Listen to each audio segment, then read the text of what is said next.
Boa tarde a todos. Bem-vindos ao nosso evento Mudanças nos Paradigmas na Sociedade e na Educação. O evento tem duas partes. A primeira parte é com o Dr. Paulo Moraes, a quem eu gostaria de agradecer desde já ao facto de estar aqui presente. E a segunda parte é com duas professoras e duas alunas da Escola da Ponte, uma escola inovadora que usa um método de ensino totalmente diferente das escolas do resto do país, e vai ter início às 4 da tarde. Portanto, o Dr. Paulo Moraes vai falar durante 45 minutos e os 45 minutos seguintes vão ser para um debate, onde todos vós poderão participar pedimos para haver um bom funcionamento do debate, cada pessoa limite mais ou menos o tempo da sua pergunta a 3 minutos, para toda a gente ter a possibilidade de participar no debate. Portanto, vou passar a palavra ao Dr. Paulo Moraes.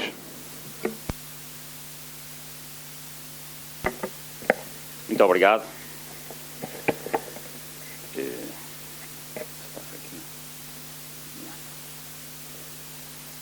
Muito obrigado pelo convite, pelas suas palavras. Quero saudar a todos, uma saudação especial a quem me meteu nisto, o Nuno Reboredo, que não estou a vê-lo, está ali. Muito obrigado pelo seu convite e pela coragem até de me convidar para vir aqui, que vamos ver se não deixo ficar mal, vamos lá ver. Falo aqui com muito gosto, encontro algumas pessoas amigas, isso também é uma alegria. Eu, como alguns saberão, falo aqui e ali em alguns locais, faço com particular gosto no meio universitário e em particular a convite de alunos, em primeiro lugar porque eu próprio, a minha profissão é ser professor, neste caso em 2 universidades, é essa a minha vida profissional e por isso sinto-me sempre em casa quando estou no meio académico, sendo que a maioria das intervenções que eu faço em faculdades normalmente são a falar de questões de investigação operacional, estatística, que é a minha área de trabalho, e não tanto destas matérias.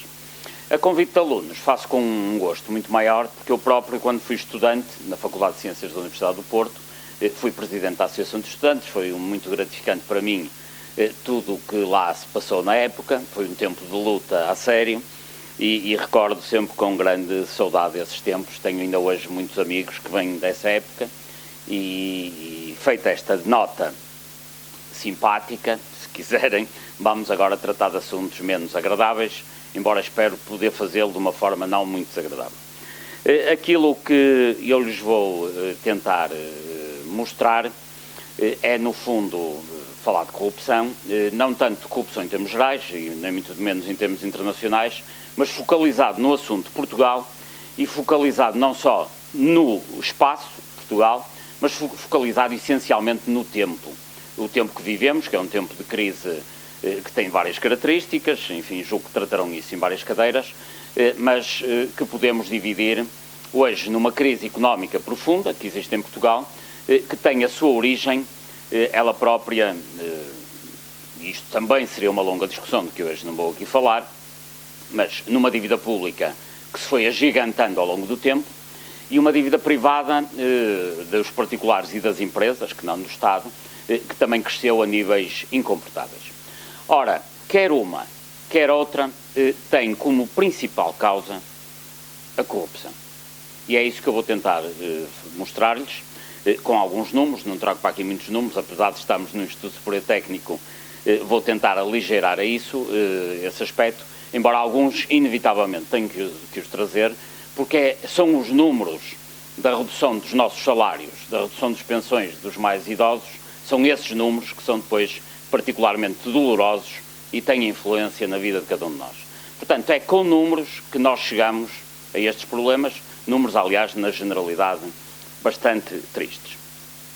Fazem, no próximo ano, 40 anos que se fez a Revolução de 25 de Abril em Portugal, e estão, aliás, aqui na sala pessoas que tiveram responsabilidade nessa matéria, que eu sou particularmente, e nessa mesma altura, a 25 de Abril de 1974, quem faz o golpe de Estado, o movimento das Forças Armadas, os capitães de Abril, apresentaram ao povo português este documento. Este documento chama-se Programa do Movimento das Forças Armadas, e eu trago para aqui por uma razão muito simples. julgo que terá algum interesse académico para quem não entender ler este programa um dia, mas, e também não vou ser eu que farei a síntese dele hoje, mas o programa da MFA tinha medidas de médio prazo, de curto prazo, etc., mas tinha as medidas imediatas, e por isso eu trago aqui esta primeira página. Pois nas medidas imediatas, para tomar no dia em que o regime foi fundado, eu recordo este aspecto, a 25 de abril de 74, este documento é apresentado, está aqui um facsímile, até já está meio amarelecido, no dia em que este programa é apresentado, como medida imediata, aparece ali a linha J, que imagino que não consigam ler, mas eu leio, medidas imediatas, medidas que medidas que conduzam ao combate eficaz contra a corrupção e especulação. E é de corrupção e especulação que se tem feito nos últimos anos em Portugal, com consequências em termos orçamentais dramáticas que nos trouxeram até aqui. A pergunta que nos devemos fazer ao fim de 40 anos é: será que o país que nasce deste regime, o país que está no regime que nasce deste movimento, dito de outra maneira, combateu ou não eficazmente a corrupção? Não combateu nem nada que se pareça à corrupção. Poderemos já falar do combate à corrupção depois no debate, se for que assim entenderem, colocar questões sobre essa matéria. Mas o regime, enquanto tal, não só não combateu a corrupção, como se organizou por forma a privilegiar a corrupção. Ou seja, o regime político português vigente, regime democrático, regime onde há liberdade de expressão que me permite, por exemplo, estar aqui a falar, mas é um regime em que essa liberdade já respira muito suavemente, porque de facto a corrupção tem vindo a asfixiá-la. Vamos a números. Qual é a posição de Portugal em termos internacionais no modelo de corrupção que existe para mensurar estas matérias? Há 3 indicadores fundamentais de corrupção, todos eles têm origem, numa organização que é Transparency International, que é uma fundação que tem sede em Berlim. Um deles tem a ver com corrupção em transações internacionais, outro tem a ver com o barómetro da corrupção, que é como é que cada opinião pública de cada país interpreta a corrupção no seu país, e há um terceiro que é um indicador exógeno, em que um conjunto de entidades apresentam indicadores de corrupção sobre cada realidade. Em termos do que é o barómetro, isto são dados de julho deste ano, haverá novos dados só em 2015, portanto isto é um estudo bienal, só 2 em 2 anos é que é produzido este tipo de informação, mas isto é de 2013, 78% dos portugueses inquiridos, portanto num conjunto de inquéritos que é feito a 75 mil pessoas no mundo, dizem que a corrupção piorou em Portugal nos últimos 2 anos e aproximadamente a mesma percentagem de respondentes diz que o combate é ineficaz. Isto é o que pensa a opinião pública portuguesa. Bem ou mal, concorde-se ou discorde-se, é isto que a opinião pública portuguesa, com estudos feitos, segundo os cânones internacionais nesta matéria. Só por curiosidade, quem faz isto em Portugal é GFK, uma empresa que já terão ouvido falar, mas não é necessariamente em todos os países a mesma empresa, mas estamos a falar de empresas que têm créditos nesta matéria. São estes resultados. Mas eu nem sequer me vou debruçar muito sobre isto, embora aconselhava em particular os alunos a depois consultarem no site da Transparency International este tipo de indicadores, que estão todos online e de fácil acesso. Mas eu falaria mais do indicador mais importante, nesse ponto de vista, que é o CPI, que é publicado anualmente, que é um indicador sintético de corrupção, aliás, de transparência. O indicador sintético, como sabem os alunos, é um indicador constituído por outros indicadores, ou utilizando as variáveis desses indicadores, com os pesos adequados, e dão origem a um índice que é, no fundo, o retrato da corrupção no mundo em cada momento. Relativamente a 2012, os dados que lhes vou apresentar foram apresentados em dezembro de 2012 e dizem respeito já a 2012. Só por curiosidade, na próxima terça-feira irão ser apresentados os dados de 2013, mas, enfim, como compreenderão, não posso apresentá-los hoje aqui, até terça-feira estão sob embargo, mas deixem-me dizer-lhes que este tipo de indicadores não mudam de ano para ano, nem nada que se pareça. Portanto, só ao fim de 5 anos, 10 anos, é que há alterações significativas neste tipo de indicadores. Qual é a posição de Portugal? O que aqui lhes apresento é o mapa. é o mapa mundi da corrupção. Como imaginarão, as zonas mais claras são os países mais transparentes e as zonas mais escuras são os países onde há maior corrupção. Julgo que isso não trará novidade. Também não constituirá novidade se lhes disser que no topo da tabela da transparência está o Canadá, a Nova Zelândia, a Noruega, a Austrália, e no fim da tabela está a Somália, o Afeganistão, etc, etc. Temos uma situação sempre dramática, que é Angola, que está nos últimos 20 lugares, em 176 países avaliados. Mas eu hoje, como disse, ia falar aqui de Portugal. Qual é a posição de Portugal neste cenário das nações? Portugal ocupa o 33º lugar. 33º lugar, em termos mundiais, não é muito dramático. Enfim, estamos de facto melhor que a Somália, melhor que o Burundi, melhor que Angola e o Afeganistão. Não há dúvidas sobre essa matéria. Mas em termos do que é a Europa Ocidental, eu não trago aqui os países de leste, porque há uns que estão à nossa frente e outros estão atrás de nós, não vale a pena. Depois consultarão a tabela, se entenderem. Mas em termos do que é a Europa Ocidental tradicional, atrás de Portugal, em termos de transparência, nós temos a Grécia e a Itália. Estamos a medir a corrupção na administração pública e na política. Na Grécia isto acontece porque quem conhece a realidade grega sabe que neste momento a Grécia está muito perto da anarquia, a administração está completamente perdida, não é? E em Itália, por uma razão distinta, que é o peso que a máfia ainda hoje tem sobre a própria administração. Eu quero dizer que nós ocupamos um lugar delicado. Em termos do que é Europa Ocidental, temos atrás de nós apenas a Grécia e a Itália. 33º lugar. Mas se essa situação é dramática, digamos, feita esta fotografia, como digo, em 2012 e em 2013 irão ter dados na próxima semana, mais dramático é se atentarmos à tendência. Enfim, aqui apelo para as aulas de estatística que todos se lembrarão, imagino, e se fizerem uma série temporal, que eu não trago aqui, mas há uma coisa que lhes trago, que é, nós em 2000 ocupávamos o 23º lugar no ranking, e depois por aqui abaixo foi sempre a descer na década, 25, 27, 26, 28, por aqui abaixo. Ou seja, e ocupamos hoje o 33º que ali está, e para a semana, quando eu falar disto, já posso pôr ali o resultado de 2013. Bom, qual é o drama disto tudo? É que de 2000 a 2010, atentemos esta década, Portugal perde 10 lugares no ranking mundial da transparência. Ou seja, pior, o país que mais depreciou a sua posição em termos de transparência no mundo foi Portugal. Há países pior, obviamente, há países melhor, etc. Mas aquele que mais se degradou em termos de transparência na última década foi Portugal.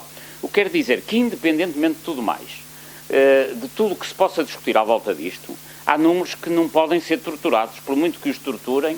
É assim, em 2000, Portugal era o 23º país em termos de uma administração e de uma política transparentes, e em 2010 estava em 32º lugar. Portanto, isto é realmente muito, muito mau, e não houve cuidado de quem tem responsabilidade nesta matéria em acautelar que isto assim não fosse. E reparem, que indicadores é que nos dão isto? São indicadores, este é um indicador sintético, que resulta de indicadores primários provenientes de onde? Do Banco Mundial, do Fórum Económico Mundial. Portanto, estamos a falar de entidades deste tipo, não é propriamente uma ONG que se reúne na Suécia. Não, estamos a falar de entidades internacionais que analisam esta matéria e que nos dão estes dados. E é exatamente por causa disto que nós estamos na crise em que nos encontramos. Nós não temos corrupção porque estamos em crise. Nós temos crise porque houve toda esta corrupção, que é uma coisa completamente diferente. Onde é que se manifesta essencialmente este resultado? Como digo, na dívida pública e na dívida privada, embora esta metodologia podia ser uma distinta. A dívida pública é feita, naturalmente, a partir do Orçamento de Estado. Os casos de corrupção envolvendo o Orçamento de Estado, nós estamos neste momento num período em que foi discutido o Orçamento de Estado de 2014, e obviamente eu não vou falar do Orçamento de Estado de 2014, pelo menos nesta intervenção, poderei falar a seguir se entenderem, mas o que é facto é que o problema não é do Orçamento nem de 2013, nem de 2012, nem de 2008 em particular, tem a ver com a lógica orçamental que nos trouxe até aqui. Os casos de corrupção que levaram milhares de milhões de euros todos os anos dos cofres do Estado para um conjunto de grupos económicos que, obviamente, são os beneficiários dessa corrupção. Foram reiterados, sistemáticos, ao longo de 20, 25 anos, e naturalmente que isto depois tudo acumulado, quem vai jogar ao casino todos os meses é evidente que se deixa lá muitas dívidas, chega uma altura que aparentemente não tem solução. E o que é facto é que o Estado português, em termos de gestão orçamental, teve mais ou menos uma atitude parecida como andar a jogar no casino, sistematicamente, aos milhares de milhões de euros. Para nos situarmos, sobretudo para aqueles, aqui no técnico não será esse problema, mas quem não tem tanta noção da proporção dos números, cada vez que falamos de 1.000 milhões de euros, estamos a falar, deixem-me dizer isto de outra maneira, a crise política que se viveu em Portugal em 2013 teve origem, enfim, que levou até à admissão do vice-primeiro-ministro, recordam-se disso? A origem, digamos, o primeiro dia dessa crise foi quando o Tribunal Constitucional reprovou 4 normas que declarou inconstitucionais no orçamento ainda de 2013. Essas normas levavam, digamos, a peço desculpa da expressão, a um rombo no orçamento de 1.000 milhões de euros. Portanto, 1.000 milhões de euros já é muito dinheiro. Só para terem uma outra ideia, o Estado português gasta anualmente da ordem dos, Segurança Social é um orçamento à parte, mas nas outras despesas, 70.000 milhões de euros. Cada um dos casos que eu lhes vou referir, corrupção na Expo, 98, corrupção no Euro 2004, corrupção no BPN, corrupção no BPP, corrupção nos submarinos, corrupção nas parcerias público-privadas, corrupção, cada um destes casos vale muitos milhares de milhões de euros. Muito mais do que a consequência que teve no Orçamento de Estado o tal chumbo por parte do Tribunal Constitucional das 4 normas. Por isso, cada um dos casos que eu aqui citei vale muitos milhares de milhões de euros. Eu selecionei apenas 2 para falar com mais detalhe, não porque sejam mais caros que os outros, mas, enfim, até pelo seu mediatismo e para lhes transmitir um pouco a informação. Podia ter escolhido outros completamente à sorte, que a consequência orçamental seria rigorosamente a mesma. O BPN.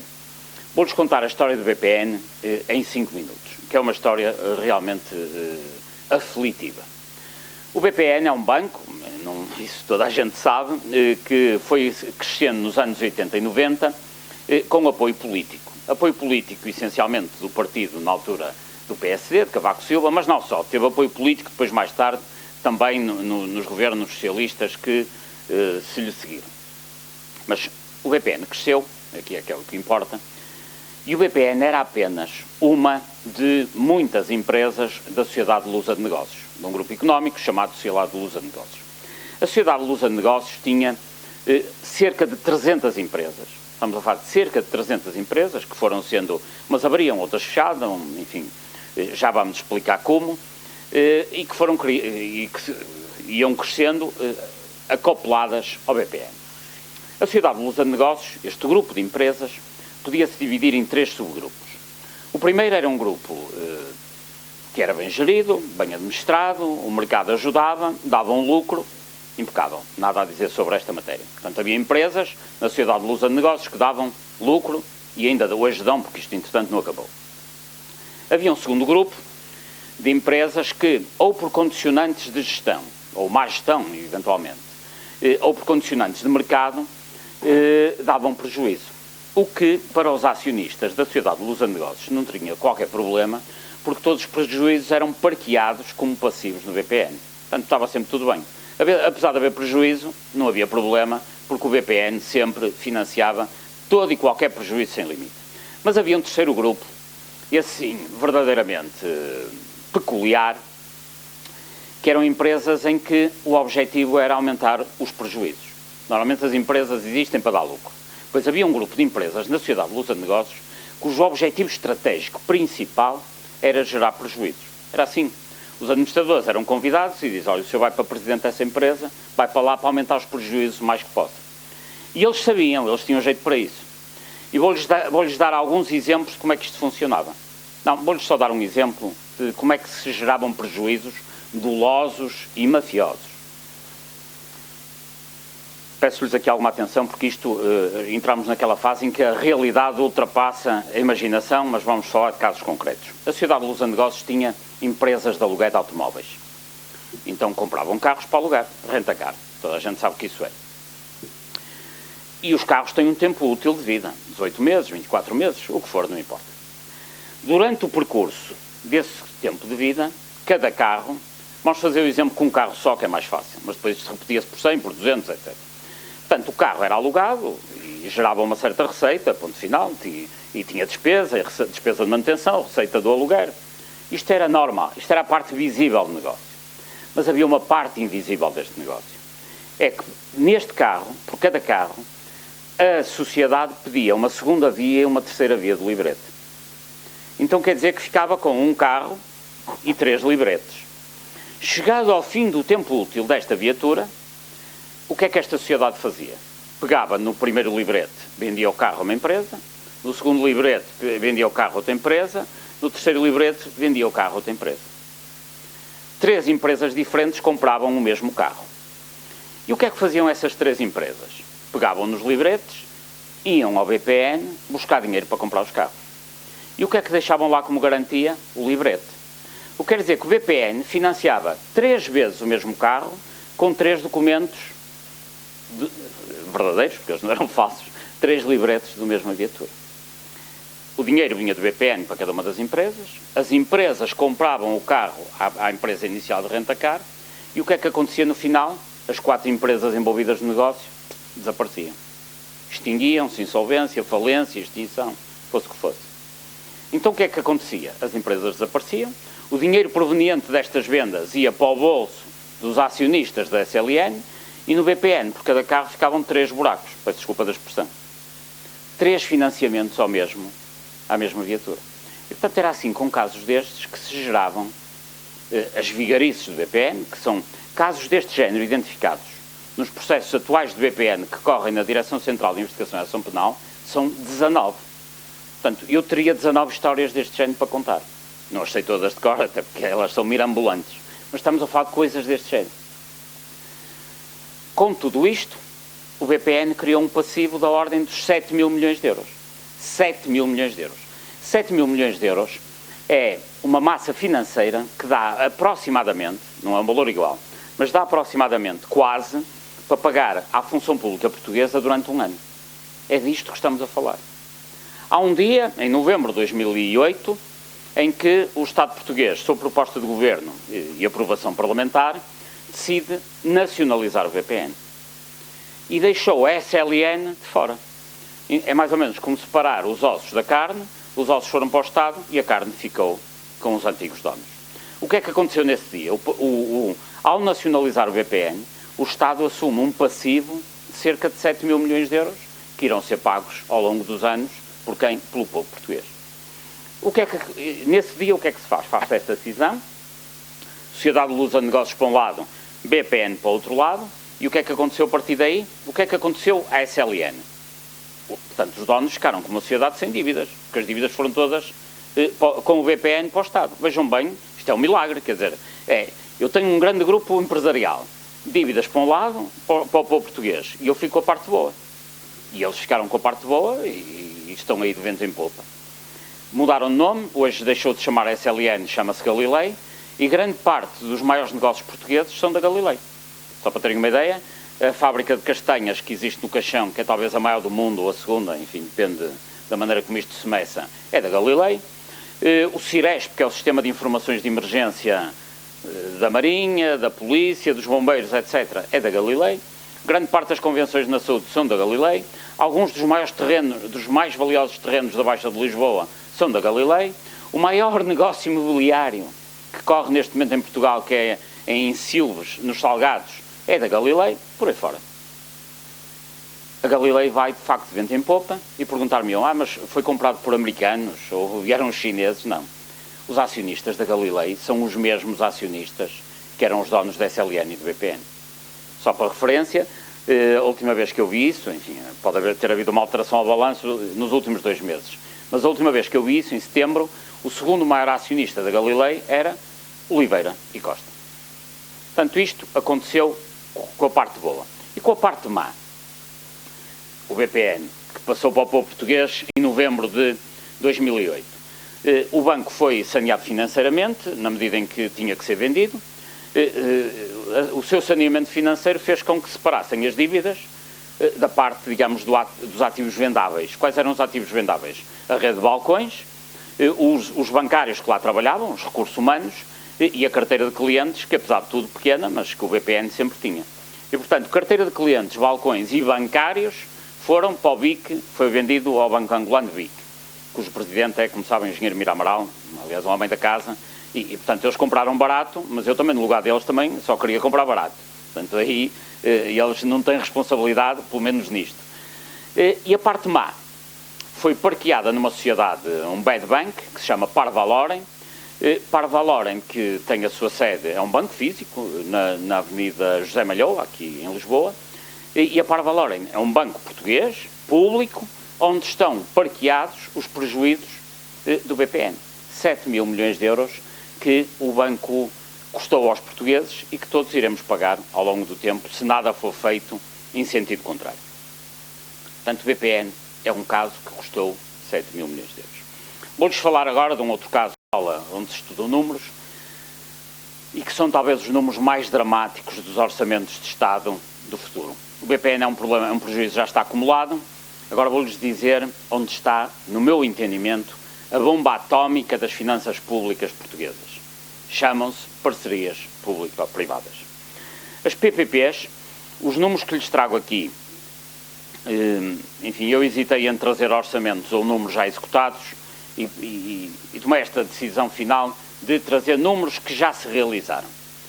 As últimas contas de PPPs são 2011 e os senhores estarão a estranhar como é que ainda só há contas de 2011, ainda não há contas de 2012 nas PPP. E não há contas de 2012. E eu quero saber como é que vai haver, por uma razão muito simples. É que as contas do primeiro semestre de 2012 já tinham quase esgotado o orçamento de 2012.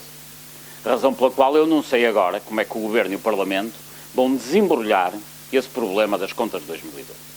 Mas isto é um pequeno parênteses. Vamos então às contas de 2011, que são as contas disponíveis.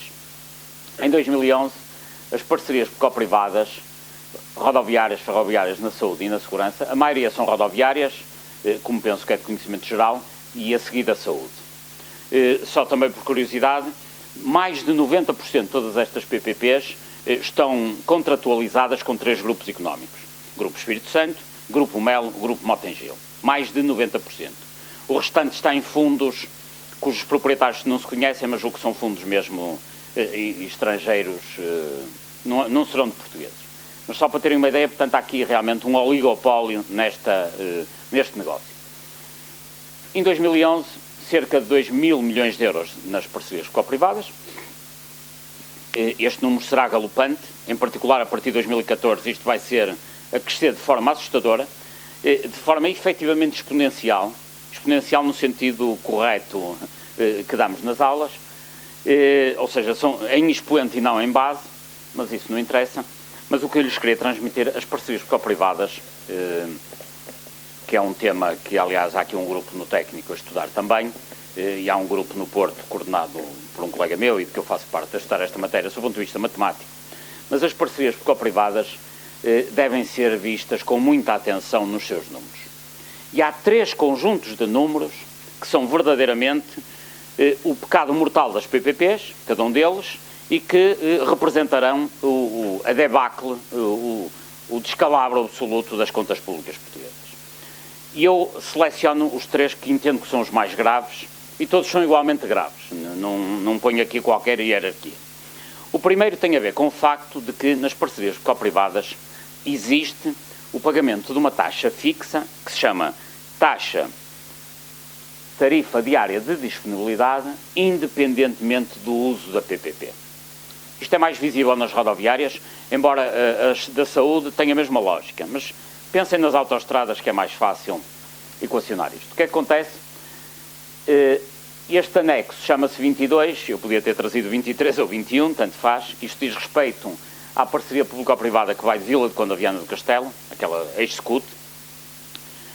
Há, como julgo que saberão, 30 e tal PPPs neste modelo, das quais 20 são rodoviárias, mas vamos nos concentrar nesta. Quer dizer que em 2013, em cada dia que passa, os concessionários recebem 123.500 euros pela utilização daquele equipamento. E reparem, haja tráfego, não haja tráfego, chova ou faça sol, 123.500 euros, o que dá 40 milhões de euros aproximadamente no fim do ano pela existência desta PPP. É claro que se fosse só uma, não seria grave. O problema é que são 12 na área nas rodoviárias, mais 10 na saúde, mais não sei o quê, e portanto isto depois tem consequências terríveis em termos orçamentais. O grande problema disto é que, contrariamente ao que foi pensado no início das parcerias público-privadas, o pagamento não tem nada a ver com a utilização. Porque as PPPs, concordo-se ou não, enfim, seria uma longa discussão, poderiam eventualmente fazer sentido quando são pagas em função da utilização e haver o Estado a pagar pelos utentes e não os próprios utentes. Em última análise, é isto que acontece quando cada um de nós vai à urgência de um hospital. Isso é um princípio, enfim, que poderá ser discutido, mas não é, obviamente, hoje aqui a nossa discussão. O grande problema é que nas parcerias público-privadas rodoviárias, o pagamento é independentemente da utilização. Independentemente da utilização quer dizer que o risco é zero e a rentabilidade é gigantesca, porque estes 123.500 euros, nesta parceria muito em concreto, representam a rentabilidade da ordem dos 23%, 24%, 25%, aquilo que se chamam as taxas internas de rentabilidade que aparecem nos project finance, nos projetos de investimento. Então reparem, isto de uma universidade até parece uma coisa estranha. Nós aprendemos nas faculdades que normalmente é, quando o risco é baixo, as taxas são baixas. Quando o risco é alto, as taxas são altas. Pois neste negócio temos uma inovação económico-financeira, que é taxas elevadíssimas, risco zero. Portanto, isto devia dar origem a grandes manuais de teoria económica-financeira que favorecem, obviamente, os financeiros dos funcionários e os outros pagam.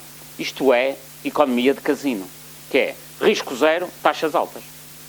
Portanto, isto é terrível, tem que se resolver. Há um segundo problema que tem a ver com o facto de que nas parcerias público-privadas rodoviárias paga-se a redução da sinistralidade. Portanto, quando há menos acidentes, há uma compensação. Não é só em Portugal que isto acontece. Acontece noutros países. Mas em Portugal tem uma particularidade que lhe chamava a atenção para estas fórmulas, que não vou obviamente explicar, não há tempo para isso. Um dia poderei dedicar nessas condições. Isto tudo vem do Diário da República, bem entendido, são fórmulas públicas. E reparem, qual é o princípio que subjaz a esta lógica? Se a sinistralidade é alta, os concessionários pagam uma multa ao Estado. Se a sinistralidade é baixa, recebem um prémio porque está a diminuir a sinistralidade. Ora, o que acontece é que numa autoestrada a sinistralidade tem que ser baixa, inevitavelmente. O que quer dizer, quando a sinistralidade é baixa, os prémios deviam ser baixos, e quando a sinistralidade é alta, as multas deviam ser altas. Pois o que acontece em Portugal é que esta expressão que está aqui está de pernas para o ar. Ou seja, o que é o numerador devia ser o denominador e vice-versa.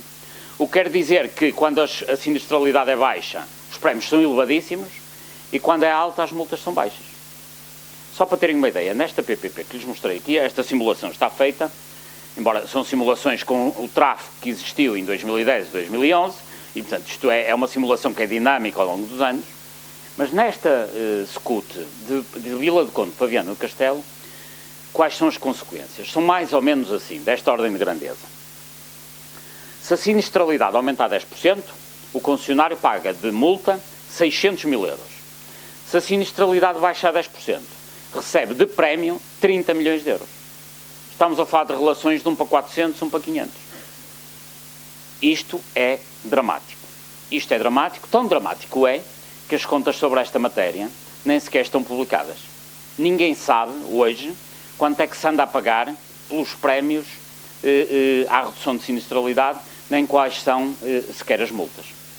E reparem, mesmo que haja multas fortes num determinado ano, penso que aqui na sala lembrar-se-ão num grande acidente que houve no 9 Talhadas, no IP5, que envolveu 50 e tal carros, incêndio, recordam-se disso? Bom, mesmo que isto aconteça e que o concessionário paga ali naquela, aquilo é uma PPP, mesmo que a multa seja elevada, porque a sinistralidade aumentou muito, no ano seguinte vai baixar muito. Quer dizer que eles são compensados, mesmo quando, eles ganham sempre. Porque mesmo quando a sinistralidade aumenta, ganham com a redução no ano seguinte. Portanto, verdadeiramente quem colocou isto no Diário da República devia prestar contas perante a Justiça. Eu próprio, enfim, disse isso um belo dia na televisão, isto que estou aqui a dizer, portanto, o organismo próprio da Polícia Judiciária pediu para falar comigo, e lá foram os inspectores falar comigo à Universidade do Porto, e eu expliquei-lhes isto. Na Suécia ou na Noruega, quem colocasse uma fórmula destas num Diário da República era preso até prova em contrário. Até explicar exatamente, obviamente, não foi a pessoa que bateu aquilo à máquina, tem que se ver quem é o responsável, não é? Mas, de facto, a existência na legislação portuguesa disto é uma coisa incrível. Há um terceiro problema que tem as parcerias público-privadas, que também não me podia deixar de partilhar convosco, e que tem a ver com o seguinte. Nas parcerias público-privadas, nos termos da lei, está previsto que todos os anos se renegociem, chamam-se acordos o título é reposição do equilíbrio financeiro. O que é reposição do equilíbrio financeiro? É, assumindo que houve alterações exógenas ao negócio, então o Estado e os concessionários vão negociar o reequilíbrio financeiro do negócio. Quais são os fatores exógenos? São os mais variados. É alterações da taxa de juros do Banco Europeu de Investimentos, terrenos expropriados para a SECUT que foram entregues tarde, enfim, qualquer razão serve, e depois as consequências têm sido sempre, o Estado a dar mais dinheiro aos concessionários. E quanto é que isto representa no final? Vamos voltar às contas de 2011, mostro-lhes aqui o quadro das parcerias público-privadas rodoviárias, estão elas todas por aqui abaixo, estão a ver, concessões e subconcessões, e reparem, em 2011 as PPPs deveriam ter custado 799,6 milhões de euros. Pois nestes 799,6, o desvio em acordos de reposição do equilíbrio financeiro, portanto um desvio, devia ter custado 799, custou 799 mais o desvio de quanto? De 877. Ou seja, o desvio é maior que o próprio custo. O desvio foi maior que o custo. O que quer dizer que em 2011 gastou-se em acordos de reposição do equilíbrio financeiro, está ali, cerca de 900 milhões de euros, quando o custo foi cerca de 800 milhões. Aliás, aqueles que recebem dinheiro da função pública ficam a saber, em 2011 houve uma redução de salários na função pública, e recordo, 2011, o primeiro semestre foi governado, Portugal, ainda pelo engenheiro Sócrates, o segundo semestre, Dr. Passos Coelho, portanto, todos aí têm responsabilidade nesta matéria. Aqueles que viram o seu salário baixar em 2011 já sabem para onde é que foi o dinheiro. Está aqui. É mais ou menos algo desta ordem de grandeza, 900 milhões de euros. E estes são os três grandes problemas das parcerias público-privadas. E é a corrupção aqui, na Expo, no euro, etc., que nos traz à dívida pública de que hoje temos, que é de cerca de 130% do produto interno bruto, e que de facto é uma dívida gigantesca, que tem, como disse, como primeira razão a corrupção e como segunda razão, esta é mais fácil de perceber, a própria dívida. Sabe quem tem dívidas, espero que não haja aqui muita gente nessas condições, que quando nós temos uma dívida, mesmo que estejamos quietinhos em casa sem nos mexermos, a dívida tem vida própria e está sempre a crescer, nomeadamente quando é feita e contratada em contratos de juros agiotas, como aconteceu em alguns casos com a dívida portuguesa. Mas a dívida, só por existir, já está a crescer. É realmente epidémica, é como uma epidemia, como um vírus no nosso corpo. Mas essa é a segunda causa da dívida. A primeira é a corrupção. E a dívida pública, que hoje temos em Portugal, deve-se a isto. Bom, e a dívida privada? A dívida privada nasceu essencialmente nas câmaras municipais de Portugal, como tentarei explicar. Nas câmaras municipais, de norte a sul, praticamente sem exceções, nos negócios do urbanismo, foram-se constituindo situações deste género. Um pequeno parênteses, para que é que deve servir um pelouro de urbanismo de uma Câmara Municipal, seja de Lisboa, de Oeiras, de Melgaço ou de Alfândega da Fé? Independentemente da dimensão, é evidente, depois a dimensão traz especificidades, mas, do seu ponto de vista conceptual, um pelouro de urbanismo deve servir para planear o território em função do interesse coletivo, fazer aquilo que normalmente chamam os planos diretores municipais, planos de urbanização, planos de pormenor, enfim, instrumentos de planeamento que digam o que é que se pode fazer, aonde. Depois, fazer aquilo que se chama tecnicamente gestão urbanística, que é conhecido em termos públicos por licenciamento, que é passar licenças de construção, alvarás de loteamento, etc. Bom, e finalmente, a fiscalização é fundamental no urbanismo, para garantir que tudo correu como está planeado e licenciado. Bom, isto é sim em tese e na legislação. A lei reverte estes princípios nos diversos instrumentos jurídicos.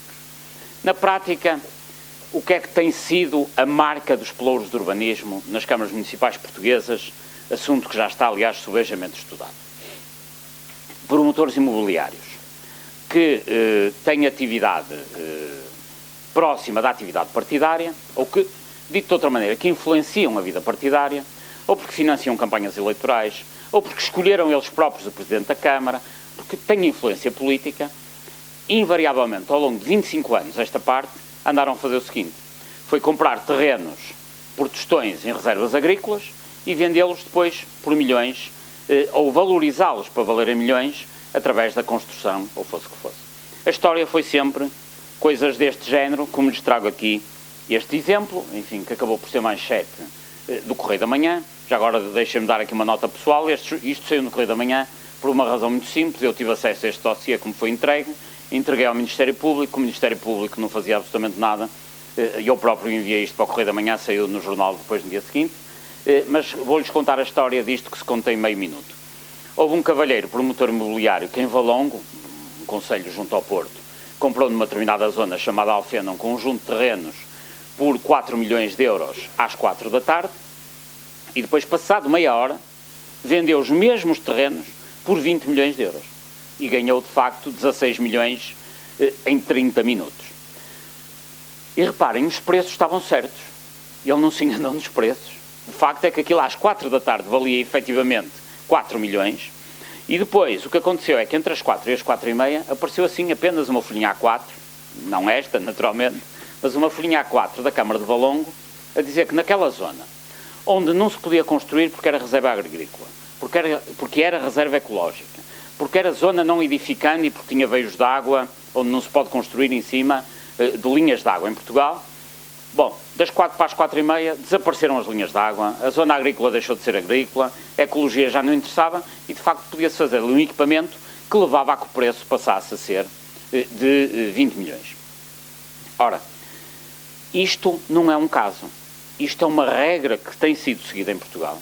Centenas de casos, milhares de casos ao longo de 20 anos, em que promotores imobiliários compraram terrenos por 4 milhões e venderam por 20 milhões. Compraram por 500 mil, venderam por 4 milhões.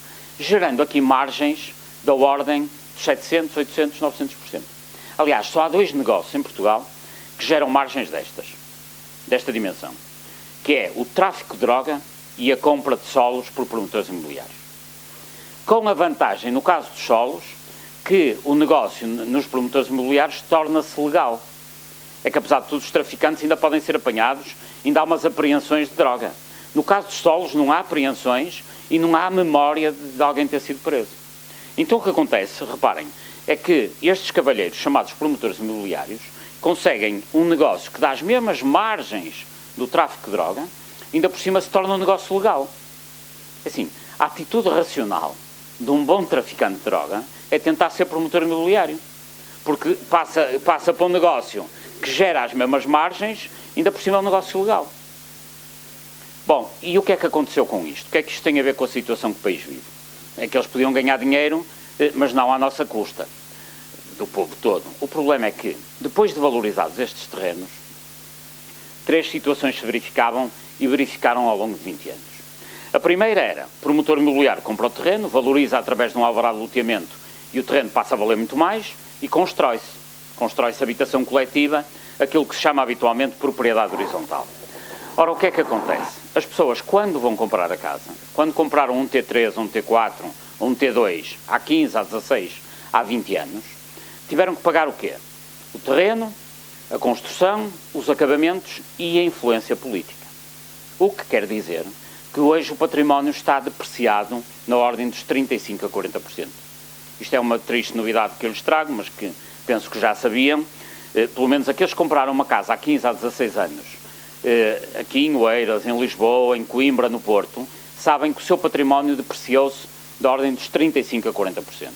Isto é um fenómeno que está estudado, mas mesmo que não estivesse estudado, aliás por uns professores de Coimbra, que já fizeram essa avaliação, mas mesmo que não estivesse estudado, bastaria que nos lembrássemos do seguinte: hoje qualquer apartamento tem 3 valores. que é o seu valor real, que é aquilo que nós achamos que a nossa casa efetivamente vale. Depois há o valor fiscal, que tem a ver com aquilo que pagamos de IMI no fim do ano. E depois há o valor bancário, que tem a ver com a hipoteca na banca face à compra. E raramente estes três valores são coincidentes.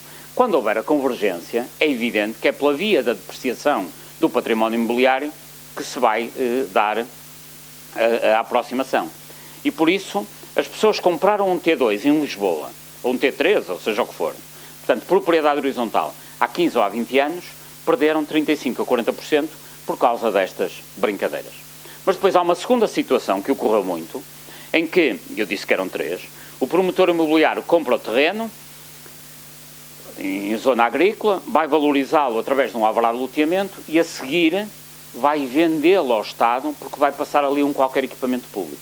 Há muitos terrenos em Portugal que foram artificialmente valorizados apenas na presunção de que num determinado local ia passar um qualquer equipamento público, então o preço de expropriação iria ser muito mais caro. Vejam o absurdo que é uma entidade pública, que é uma Câmara, valorizar a um privado um terreno para depois o privado ir vender muito mais caro a uma outra entidade pública. Onde é que isto aconteceu de forma gigantesca? Nos terrenos das SCUT, ou das ex-SCUT, em que muitos terrenos foram valorizados artificialmente antes de vir a expropriação para fazer a autoestrada, na linha de atravessamento do TGV, como é sabido não há TGV, não é? Mas foram gastos centenas de milhões de euros a expropriar o canal do TGV. Em zonas que eram agrícolas, foram valorizadas e tornadas urbanizáveis para o preço de expropriação depois ser muito mais caro. Quem é que pagou isto tudo? Obviamente, o dinheiro do erário público. Finalmente, há um terceiro caso, para o qual chamava uma particular atenção, em que promotores imobiliários compraram terrenos, valorizaram-nos em câmaras municipais através, mais uma vez, de licenças de construção, alvarás de loteamento ou o mecanismo equivalente, e depois o que é que faziam? E esses promotores imobiliários iam à banca, em conluio com o administrador da banca, e pediam um empréstimo para levar a cabo o empreendimento em questão. O que quer dizer que traziam financiamento que valia, enfim, 60%, 70% do valor de todo o investimento. E a seguir o que é que faziam? Nada, não faziam absolutamente nada. Metiam o dinheiro ao bolso e não empreendiam o projeto imobiliário que se tinham proposto fazer. É claro que isto é possível havendo aqui um conluio muito próximo entre o promotor imobiliário, o ator autárquico, o Presidente da Câmara, o vereador de urbanismo e o administrador do banco. O caso mais conhecido desses, enfim, que foi muito mediatizado, foi aquele caso em que Duarte Lima, com um terreno que valia 3 milhões de euros, aliás bem perto daqui, conseguiu no BPN um financiamento de 50 milhões. Desses já ouviram falar. Mas atenção que isso não é uma exceção. Isso foi uma regra. Esse caso de Duarte Lima acabou por ser muito mediatizado, mas situações em que promotores imobiliários foram conseguir garantir financiamentos à banca, sem garantias, praticamente, em que no fundo a garantia vale 30 vezes menos, 40 vezes menos do que o capital emprestado, isso repetiu sistematicamente em Portugal durante 20 anos, já a crise tinha começado. Só no BPN, empréstimos sem garantias, são aproximadamente 2 mil milhões de euros que já estão identificados. Poderão eventualmente vir a ser mais. Mas atenção que isto não aconteceu só no BPN. Aconteceu no resto da banca, aconteceu até na Caixa Geral de Depósitos. Empréstimos sem garantias. É evidente que estes empréstimos sem garantias levam depois a que hoje a banca seja detentora de uma bolha imobiliária gigantesca de que não se consegue libertar.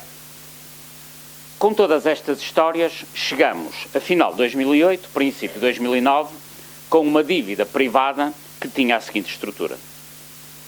Estamos aqui a falar de dados de dezembro de 2008. A portuguesa, portanto, particulares e empresas, 68% era dívida imobiliária. Só por curiosidade. E os outros 30%? Os outros 30%, ou 32% que ali faltam, metade, 15% aproximadamente, era dívida a bens de consumo. Aquela história que se disse muito por aí, que os portugueses andaram a gastar acima das suas possibilidades, a comprar telemóveis, tablets, viagens e automóveis, isso representava 15% da dívida privada. Por isso, fique claro que não foi pelo facto de os portugueses andarem a comprar telemóveis que nós estamos na crise nem da dívida privada e muito menos da dívida pública. E os outros 15% sobrantes são o quê? essa talvez seja a pior notícia que eu hoje trago aqui, até porque essa estrutura de dívida não se mudou. 15% era todo o crédito disponível em Portugal para toda a atividade empresarial de qualquer tipo. Agricultura, pescas, pecuária, calçado, têxtil e tudo mais, metalomecânica e tudo mais que se recordem, toda a atividade económica era financiada apenas com 15% do valor da dívida privada, quando a dívida imobiliária representava 5 vezes mais. Isto obviamente o suicídio da economia a prazo. E assim nós chegamos, meus amigos, com uma dívida pública gigante, por casos de corrupção, e uma dívida privada gigantesca também, em que 70% da sua responsabilidade deve-se a fatores, a fenómenos de especulação imobiliária assentes em corrupção nos pelouros do urbanismo das câmaras municipais. E é esta a situação em que nos encontramos. Uma situação a que, apesar de tudo, está-se a esgotar o meu tempo, há saída. E só gostava de deixar os guidelines da saída e depois passaremos então ao debate como está previsto. Primeira marca do combate à corrupção, a transparência. Isto que lhes mostro aqui é um portal, que é o portal usaspending.gov, que os convidava a visitar, aqueles que sejam curiosos por estas matérias, que é um portal onde aparece, de forma de fácil acesso, muito, muito simples, toda a estrutura de receita e de despesa da administração federal americana. Portanto, tudo o que o governo central americano decide fazer está aqui devidamente explicado. E está explicado a todos, inclusivamente, qual é o impacto socioeconómico que se prevê. Depois, no final, faz-se uma análise, um bom trabalho, se calhar para o técnico também fazer, com o governo português. Este portal foi criado há uns anos, quando o Barack Obama era senador, e ele é que foi o grande impulsionador, não enquanto presidente, mas ainda enquanto senador, ele foi talvez o maior impulsionador deste portal. E ele conseguiu, na altura, convencer uns amigos em Texas, Austin, na universidade, a fazerem, não só a acompanharem o funcionamento do portal, mas, sobretudo, a fazerem uma auditoria permanente aos investimentos que iam existindo, no sentido anglo-saxónico da accountability. E então, o que é facto é que conseguem ver neste portal, com os links próprios, cada vez que a administração federal americana decide fazer uma ponte, desde o documento fundacional do projeto, em que se explica porque é que se vai fazer ali uma ponte, o que é que se espera do ponto de vista do impacto socioeconómico, até ao final, uma análise que se de facto o impacto socioeconómico daquele investimento corresponde às expectativas originais. E depois tudo lá aparece. Quem concorreu, quem ganhou o concurso, quando é que receberam, quando é que não receberam. Portanto, é tudo transparente. Mas, obviamente, não é só nos Estados Unidos que há transparência. Há, no Reino Unido, este site que também acho muito interessante, particularmente sob o ponto de vista do seu layout gráfico, em que se percebe, isto diz respeito ao orçamento britânico de 2013, em que, olhar para uma simples imagem, nós percebemos, por exemplo, que vão gastar, ou que terão gasto, ou que irão eventualmente gastar, 122 mil milhões de libras no setor da saúde. Mas a transparência também é possível em Portugal. Bem recentemente, a própria Transparência e Integridade apresentou, em 30 de outubro, um índice de transparência municipal, em que, enfim, isto é um site mais simples, obviamente muito mais simples que qualquer um dos outros, mas em que se explica quais são os concelhos, as câmaras, melhor dito, os municípios, que dão mais transparência na apresentação das suas contas públicas, que devem ser públicas e normalmente não o são. Também os convido a consultarem o Sistema de Integridade Local, que é basicamente um ranking sobre a capacidade que os municípios têm ou não de tornar transparente a sua vida pública, nomeadamente em questões de transparência orçamental. Portanto, a primeira linha de ação é claramente a questão da transparência. A segunda tem a ver com simplificação legislativa e por isso aqui lhes apresento o Parlamento. A maioria das leis de grande incidência económica em Portugal tem muitas regras, N exceções para favorecer a corporação B, A, C ou qualquer grupo e, além disso, conferem um enorme poder discricionário a quem aplica a lei, o que é, obviamente, fonte de corrupção e aí há que ter uma intervenção muito, muito eficaz. Finalmente, não podia deixar de o falar, a intervenção da Justiça. A Justiça, do meu ponto de vista, é completamente ineficaz nesta matéria da corrupção e crimes conexos. Poderemos falar nisso no debate, se entenderem. Mas é ineficaz, primeiro, porque está mal organizada. Deveria haver, à semelhança cá noutros países, tribunais especializados para a área da corrupção, que de forma periódica não é 10 em 10 anos, é trimestral, semestral, quando muito, explicarem que inquéritos é que levam a curso, que acusações deduziram, melhor dito, que julgamentos estão a ter lugar, quem foi condenado e quem foi preso. E as pessoas tinham que ter, em permanência, uma avaliação do que é que os tribunais especializados estão a fazer em matérias de corrupção e crimes conexos. É evidente que em Portugal isso não é possível. Quer dizer, não é possível neste momento. Seria possível se houvesse vontade política, isto é muito fácil de fazer.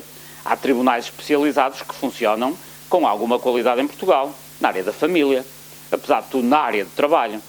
Na área da corrupção não há, o que quer dizer que vai tudo assim, digamos, para a confusão comum e depois não se consegue saber. Assim, qualquer um de nós hoje liga ao site do Ministério respectivo e fica a saber que, por exemplo, em Espanha, num processo que se chama Malaya, que é um caso de crimes urbanísticos entre Málaga e Ayamonte, junto a Portugal, é por isso que se chama Malaya, há 120 pessoas presas, autarcas. Isso está claramente, liga-se a net ao fim de 5 minutos, ou nem isso tem acesso à informação. Em Portugal não conseguimos saber o que se passa. Portanto, tribunais especializados, e sobretudo por um outro aspecto, da intervenção da Justiça, que era a nota que eu talvez gostasse de deixar. Existe em Portugal legislação que permite recuperação de ativos quando há casos de corrupção. Ou seja, o que é que eu defendo? Que a sociedade tem que não só punir os criminosos, tem que os encontrar, tem que deduzir acusações, tem que promover, obviamente, julgamentos justos, em que os inocentes sejam inocentados e os culpados condenados, mas tem, para além disso, de conseguir ir confiscar a quem esteve envolvido nestes negócios aquilo que nos foi tirado pela via da corrupção. Isto é muito fácil, a lei permite-o, é preciso só duas coisas: vontade política e competência da Justiça para conseguir, digamos, levar a bom termo este objetivo.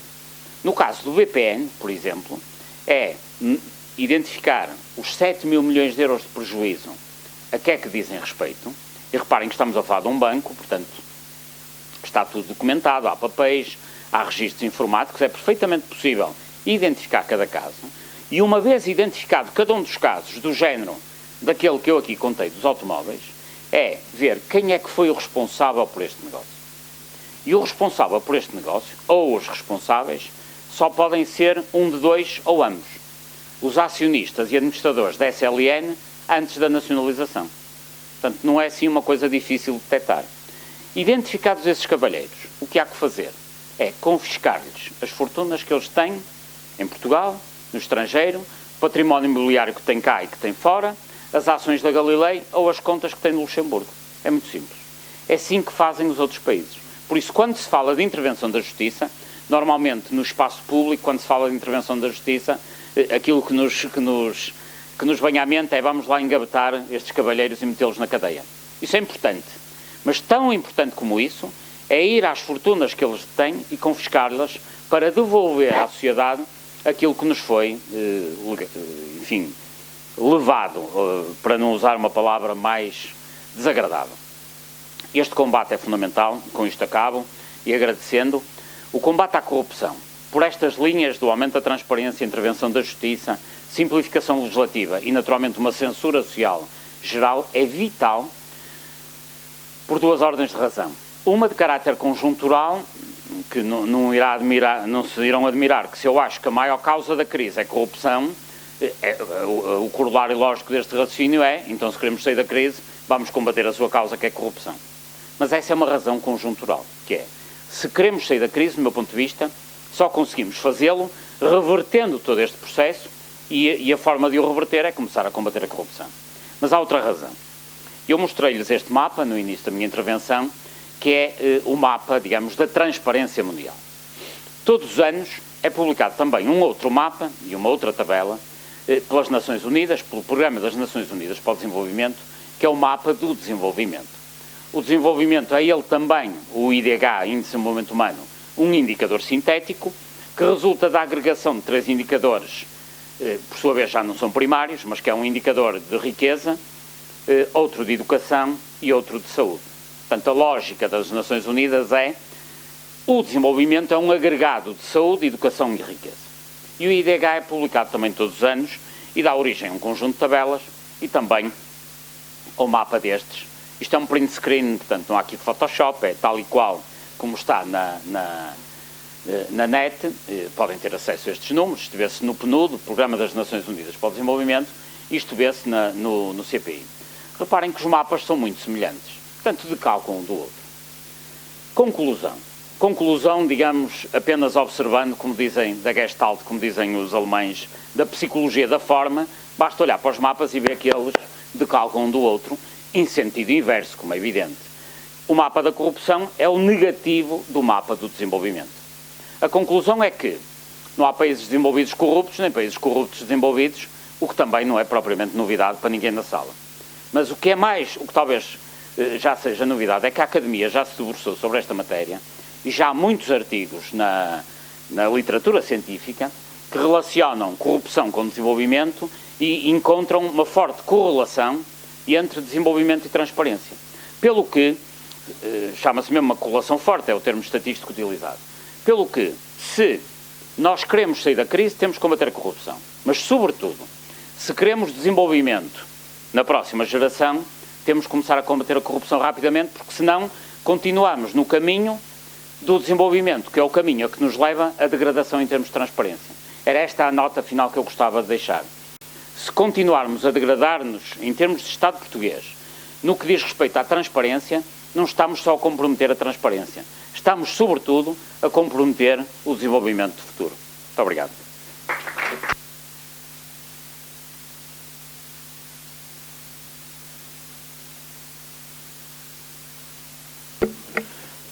Peço a quem quiser fazer uma pergunta ao Dr. Paulo Moraes que mantenha por volta de 3 minutos a sua intervenção, para toda a gente ter a oportunidade de participar. Portanto, quem quiser perguntar alguma coisa, peço para pôr o braço no ar, por favor. Por favor.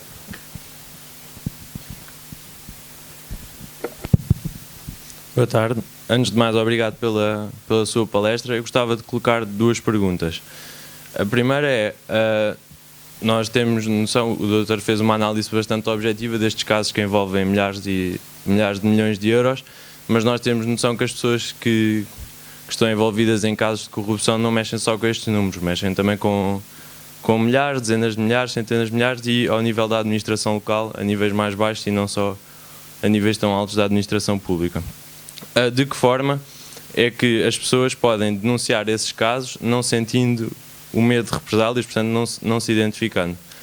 E depois a segunda questão que lhe queria colocar é, tendo em conta essas guidelines que deixou para a solução e tendo em conta também que nós vivemos num país onde o poder oscila entre 2 máquinas partidárias que estão completamente envolvidas nestes esquemas, por onde é que passa a solução para todos estes problemas? Obrigado.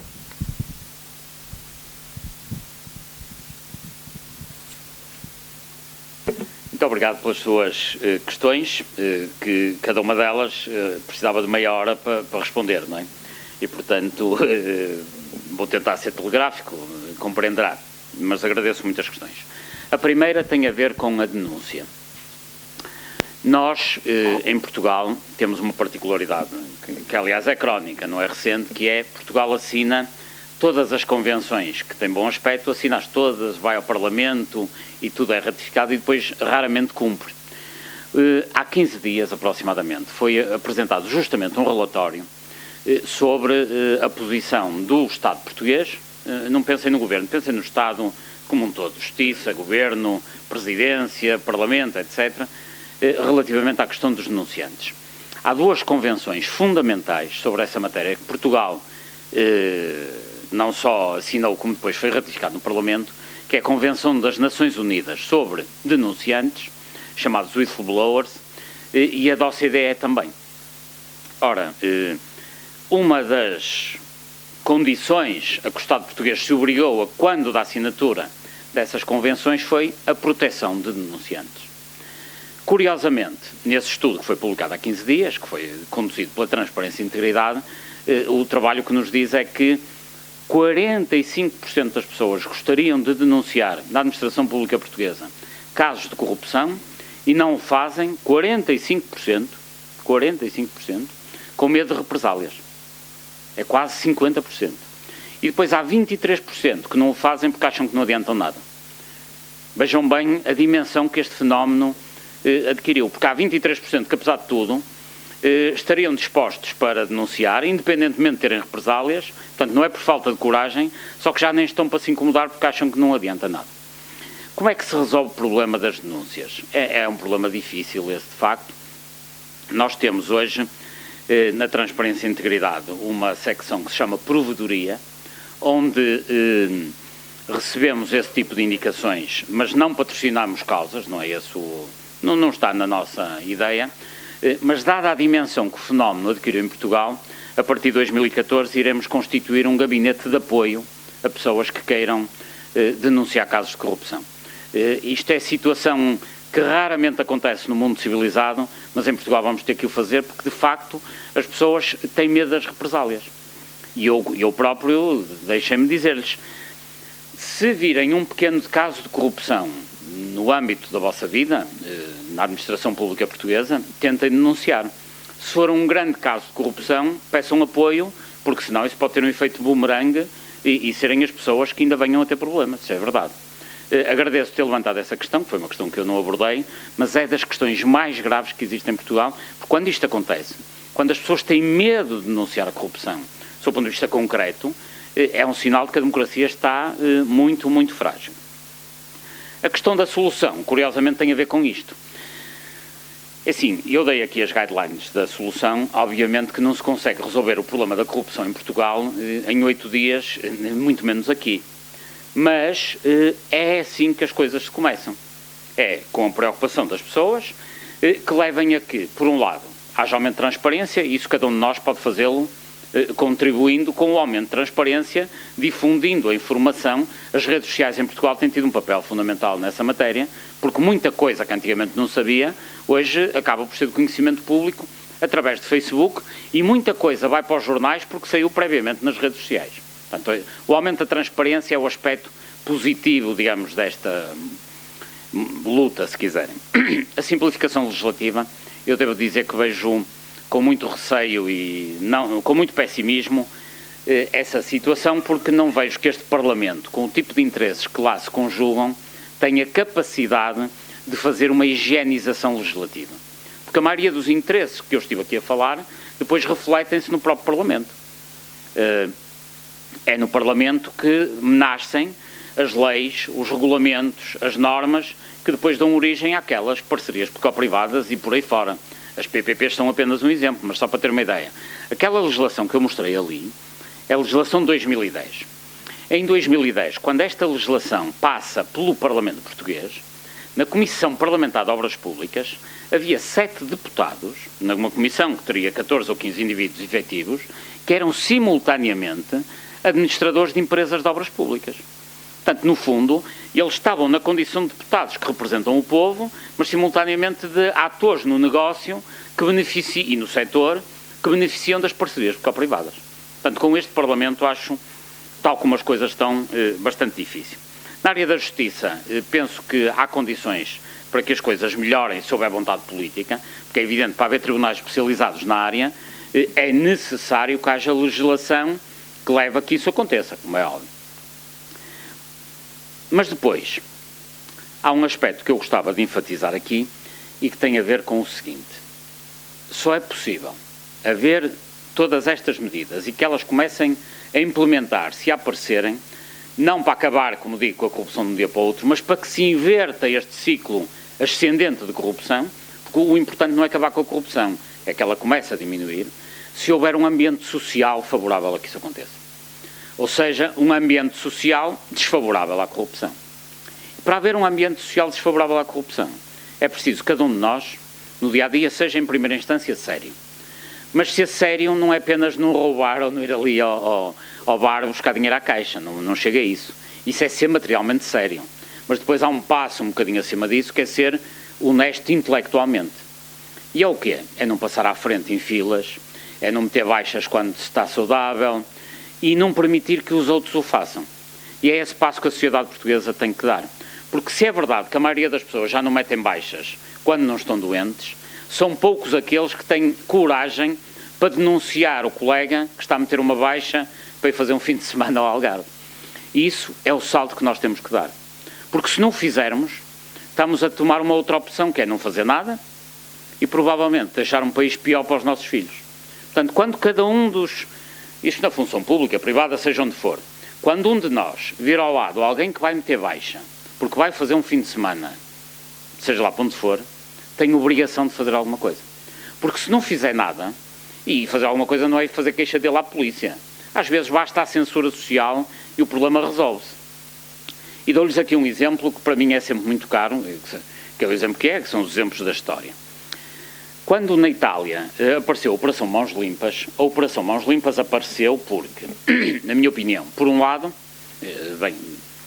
estamos a falar numa época em que em Itália a máfia mandava em tudo. Era a máfia que decidia quais eram as listas do PS para o Parlamento, as listas da democracia cristã para o Parlamento, portanto a máfia dominava completamente a política. E à época havia um conjunto de reuniões de pessoas preocupadas com a matéria, que estavam fartas do peso da máfia em Itália. Havia um conjunto de magistrados de peso, entre os quais o juiz Falcone, que foi assassinado aliás, o Di Pietro, outros que eram marcantes enquanto magistrados de peso na sociedade italiana, mas havia um outro aspecto muito mais importante que isso, talvez. É que, à época, aqueles políticos que eram associados à máfia, quer a nível nacional, quer a nível local, nas pequenas autarquias, quando chegavam a um café, a um restaurante, se fosse onde fosse, atiravam-lhes com moedas.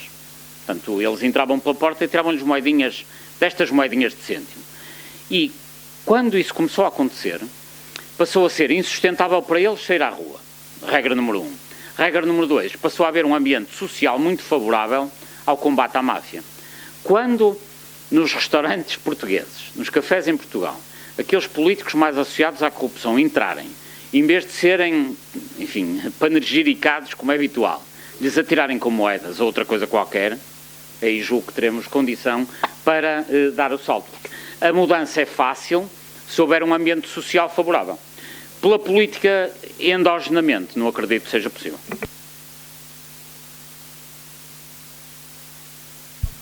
Só agora é que a questão ficou definida. Só 2 minutos só para dar um exemplo muito concreto que se passou comigo. Eu quero, antes de mais, felicitá-los pela iniciativa. Não sei se me ouvem, eu escusava de usar o microfone, mas quero, antes de mais, felicitar o professor Paulo Moraes pela sua coragem. E eu só tenho pena que há 20 anos atrás não existissem estes movimentos e estas pessoas com este espírito. E explico porquê. Há 20 anos atrás eu fui informática, eu sou da área de matemática, precisamente matemática aplicada, mas estava ligada à informática, ao desenvolvimento de software, etc. Fiz parte dos quadros de uma empresa que foi das maiores empresas de construção civil deste país, provavelmente só as pessoas da minha geração se lembrarão, que eram as construções técnicas, que tinha, está a assinar com a cabeça porque já está a perceber onde eu quero chegar, tinha, todo o monopólio de construção civil e obras públicas, só para vos dar um exemplo, em Macau. Todas as grandes obras eram sistematicamente ganhas pelas construções técnicas. Aqui em Portugal, a mesma coisa. Tínhamos delegações em Moçambique, em Angola, por aí fora. Não me quero alongar. Só para vos explicar que, a dada altura, me foi pedido, num maior dos secretismos, que desenvolvesse, que concebesse software, pura e simplesmente para ganhar concursos. Eu, na altura, não me apercebi. Quer dizer, pediram-me um software, supostamente, para fazerem simulações, projeções. Como, acharam que eu era da área de matemática, além da informática, seria a pessoa. E eu fui obrigada a fazê-lo porque não podia escusar a fazer o meu trabalho, sem saber qual era o objetivo final, porque só vim a descobri-lo muito depois. Numa situação daquelas, vou-vos dizer, eu nunca teria pactuado com uma coisa dessas. Vai contra os meus princípios, contra os meus valores. E há muitas situações neste país em que as corrupções começam logo assim nas empresas, sem nós termos conhecimento, e estão a usar o nosso conhecimento para atos de corrupção.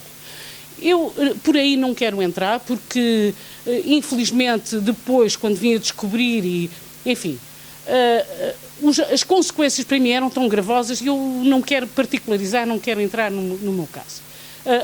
A empresa, como é provavelmente do conhecimento de muitos de vocês, esteve envolvida em faturas falsas, teve toda a espécie de corrupção. Eu via o dinheiro, porque tinha acesso a toda a informação no sistema informático, eu via o dinheiro da contabilidade, entrava e saía, nada ficava na empresa. Os senhores administradores, pertencentes a um grande grupo financeiro deste país, entravam no parque de estacionamento do qual eu, do meu gabinete, via, era Ferraris e carros de alta gama. A empresa, pouco tempo depois, em negócios muito pouco transparentes em que se envolveu e com todos os processos, faturas falsas, etc., a empresa, a dada altura, para surpresa de toda a gente, entrou em pré-falência. Eu estive, como todos os meus colegas e muita gente, esteve um ano com salários em atraso, com todos os dramas sociais inerentes, com casos de suicídio na empresa, porque quando havia casos, o próprio casal, estavam ambos empregados na empresa, sem salário. Houve situações muito dramáticas que foram sistematicamente abafadas, não se deixava que se contasse a ninguém, nem que fosse para a imprensa. Hoje isto era impossível de acontecer com as redes sociais.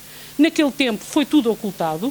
Eu só quero terminar dizendo-vos o seguinte: isto passaram-se, eu já perdi a conta, percebe? Eu de vez em quando, de 7 em 7 anos, recebo uma resma A4 do tribunal, porque eu sou uma das credoras, como eles são mais de 500 os credores, portanto imagine, a lista de credores é de tal ordem que aquilo é um calhamaço assim que não cabe na minha caixa de correio, não é? De 7 em 7 anos recebo uma coisa daquelas, nunca vi 1 cêntimo daquilo que me devem, quanto mais todos os outros, enfim. Um dia perguntei o que é que se passava, quando é que a gente via algum do dinheiro que nos devia, deram-me um número de telefone, o juiz administrador da falência comunicou-me pelo telefone: minha senhora, esqueça, é melhor esquecer esse dinheiro, nunca mais o vai ver. E eu expliquei-lhe a situação. Mas esses senhores tinham imensos bens. Esses senhores muitos deles saíram daquela empresa, foram para outra, administrar falências e o que mais, a ganhar milhares agora na altura já seria euros, naquela altura ainda era escudo, e esses senhores estão impunes. Vão de empresa em empresa, muitos deles ganhar milhares de euros porque recebem comissões, por cada empregado conseguem fazer acordo de rescisão. E no fim de contas, a questão que eles colocaram é: esqueça, porque não há dinheiro, a empresa não tem bens, nem tem dinheiro, nem sequer para pagar ao juiz que faz a administração as deslocações a Macau e aqui e acolá para fazer o levantamento dos bens. E porquê? Porque se continua a permitir, e eu acho que hoje isso ainda acontece, que esta gente, como eu soube, mudou tudo o que era bem, mobiliário, carros, etc., para o nome do primo, da sobrinha, do tio, e depois estes senhores não têm bens, não pagam nada. É a impunidade total. Eu lamento, e não quero tomar-vos mais tempo, eu lamento que 20 anos depois a corrupção continua, nada nem ninguém parece parar esta situação. Okay, obrigado. Obrigada. Peço então a outra pergunta para... sim.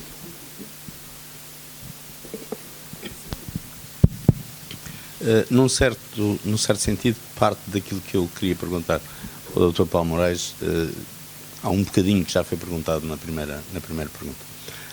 Em qualquer caso, bom, primeiro eu queria aproveitar o estar aqui para o cumprimentar pela coragem que o senhor tem manifestado, por denunciar uma coisa que é complicada, mas parece-me, num certo sentido, que o Dr. Paulo Moraes e, eventualmente, mais algumas pessoas da TIAC parecem-me muitas vezes uma voz a bradar no deserto, porque, embora se tenha falado aqui de uma certa liberdade nas redes sociais, apesar de tudo, essa liberdade não é tão grande quanto parece, porque as pessoas estão identificadas, não é? E a menos que nós voltemos ao pré-25 de Abril, em que quem queria lutar usava pseudónimos, e talvez seja possível criar dentro do Facebook contas com pseudónimos e tal, e com umas figuras e tal, e com os nomes clandestinos, a menos que façamos isto, as pessoas estão identificadas. E, portanto, eu penso que haverá mais pessoas que acharão graça às coisas que o senhor diz do que aquelas que depois se manifestam. Em qualquer caso, eu, porque li o seu livro, como já lhe tinha a oportunidade de ter dito lá fora, fiquei logo com algumas dúvidas que não vi aqui esclarecidas. Uma primeira dúvida,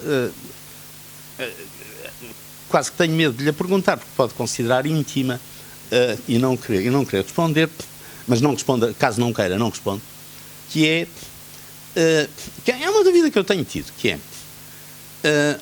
o senhor tem feito na televisão, nos jornais, no Correio da Manhã, não sei o quê, uma série de denúncias, e aparentemente, que eu saiba, que os jornais tenham noticiado, porque eu também não tenho assim fontes, não sei o quê, não tem nenhum processo de crime a correr contra si.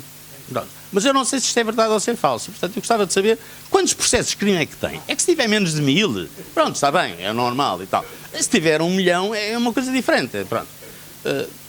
Este é um aspecto. O segundo aspecto é um aspecto em que eu fiquei decepcionado na leitura do seu livro, nomeadamente na parte do que fazer, e aqui também fiquei, porque eu concordo de certa forma com o diagnóstico. Ou seja, é preciso, não sei se vou citar corretamente, vontade política e eficácia da justiça. No entanto, o Dr. Paulo Moraes já disse aqui e várias vezes que nos últimos 25 anos, todos os governos, portanto, todo o arco do poder, okay, tem sido conivente, quer ao nível local, quer ao nível central, pela Assembleia da República que a gente tem e, portanto, pela corrupção. E pelas autarquias que nós temos. E, portanto, pela corrupção. Para além de uma pequena coisa que me pareceu agora, que era um bocado a censura social, o que é que o Dr. Paulo Moraes vê que o leva a crer que estes mesmos partidos serão capazes de regenerar a porcaria que criaram? Okay? Pronto, esta é a questão. E a outra, a última questão, afinal eram 3, mas é mesmo a última, é uma questão que é uma questão que nos preocupa, se, senhor, admitamos que por um qualquer milagre, Deus Nosso Senhor voltava à Terra e conseguia que houvesse vontade política dos políticos para regenerarem as coisas que não sei o quê e para devolverem a parte que também levaram, principalmente aqueles que saíram da política para irem depois para administradores dessas empresas, das parcerias público-privadas, e que conseguíamos a eficácia da justiça. Conseguíamos isto de um dia para o outro por milagre. Okay? Depois disso conseguido, dado que o número de casos que mencionou é astronómico e a justiça, mesmo que fosse muito eficaz, não consegue resolver os casos de um dia para o outro, eu gostava de ter alguma estimativa do tempo para nós conseguirmos sair da posição 33 e irmos para a posição 20. Já não era mau, era aquela em que estávamos há 10 anos. Okay? Tem alguma ideia do que é que seria, do que é que possa ser este tempo? Estamos a falar em termos de 1 ano, 2 anos, 10 anos, 20 anos, 100 anos? Só para saber quanto tempo é que vai durar os sacrifícios. Como é o caso de Ventos dos Caraça, que toda a gente conhece, ou o Rui Luís Gomes, mas há outros menos conhecidos, mas que não deixaram de ser grandes resistentes, e queria dar essa nota. Quanto às questões que o Sr. Professor levantou, muito rapidamente, a questão da coragem, que lhe agradeço, e a coragem é uma questão importante, no meu ponto de vista, e eu que aparentemente e de facto, a minha maior preocupação é a corrupção, mas eu tenho uma preocupação acima dessa, que é a questão do medo que a sociedade portuguesa tem. Neste momento, se nós tivéssemos que identificar uma característica psicossociológica da sociedade portuguesa, eu acho que é o medo que as pessoas têm. O medo que os desempregados têm de futuro, o medo que os jovens têm de nunca ter emprego, o medo que os empregados têm de ficar desempregados, o medo que todos têm de perder a casa porque não conseguem pagá-la, e perdendo a casa sabem que provavelmente perdem a família e os filhos. E uma das razões que me faz correr, passa a expressão, é achar que as pessoas, talvez ao ouvirem-me, sobretudo as mais humildes, percebem que não vale a pena ter medo. E isso é muito importante do meu ponto de vista. Eu muitas vezes não faço mais do que dizer, e digo isto sem falsas modéstias, não faço mais do que dizer em voz alta e em público o que muita gente diz sussurrando nos cafés. Muito do que eu digo são até expressões banais daquilo que as pessoas pensam, só que não têm a mesma capacidade de o exprimir que eu, naturalmente, tenho pela posição que ocupo. E por isso eu acho que é muito importante, quer a nível da política, que se perceba que não há medo.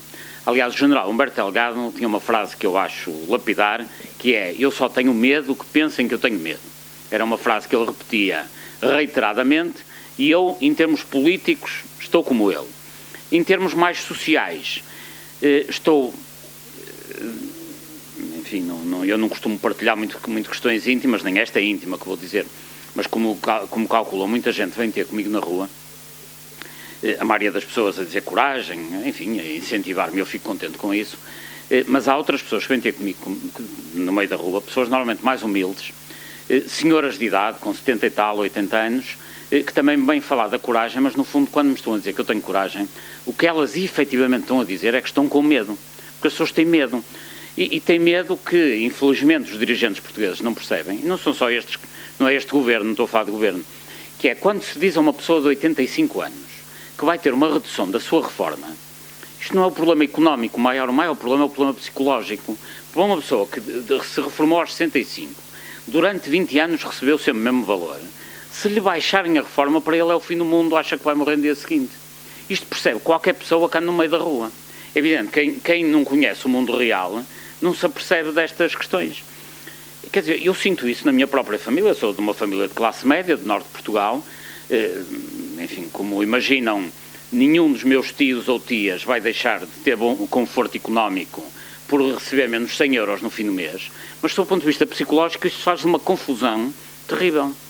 E só não percebe isto quem não tem pais, avós ou não anda no mundo real. Por isso há aqui aspectos, o medo que existe na sociedade portuguesa tem que ser combatido, e por isso eu também cá ando, e com muita energia, sobretudo nesse sentido. Combater a corrupção é muito importante, combater o medo é igualmente importante. Quanto à questão dos processos que me levantou, eu devo dizer que eu, enfim, tenho uma sociedade de advogados que me apoia pro bono na minha vida nesta matéria. É o Dr. José Puig e Associados, enfim, em honra ao apoio que ele me tem dado, faço aqui, trago aqui o nome dele, e de facto eu sou ouvido nos mais diversos processos. Desde testemunha, quando num caso qualquer relevante na área do urbanismo em Portugal, pedem-me para ser testemunha, se eu acho que posso ser útil, lá vou. Como testemunha até em processos internos da Ordem dos Advogados, em que há advogados em litígio, por matérias que têm a ver com questões económicas, ou seja, eu estou sempre disponível para ser testemunha, desde que tenha capacidade física para lá ir, porque, enfim, tenho que gerir a minha própria agenda. Mas as suas questões não era tanto a isto, é que processo é que me põe a mim. Eu, de facto, tenho alguns processos em tribunal, e o mais curioso é que tenho processos que me são colocados por difamação, digamos, chamados processos por denúncia caluniosa, é assim que se chamam, em que eu sou, portanto, sou acusado por um conjunto de pessoas, denunciado, é assim que se diz, que se sentem ofendidas. O que é facto é que as pessoas sabem perfeitamente que vão perder. Sabem sempre que vão perder. E, no entanto, põem-me os processos a ver se me cansam. Eu também já lhes expliquei que não é pelo cansaço que me vencem. Tentam arranjar outra forma, porque não será pelo cansaço. Mas só para terem ideia quem é que me tem colocado processos aqui e ali. Ou ameaças, porque depois eles vão aparecendo, sabem que a justiça é lenta e as coisas vão aparecendo de vez em quando.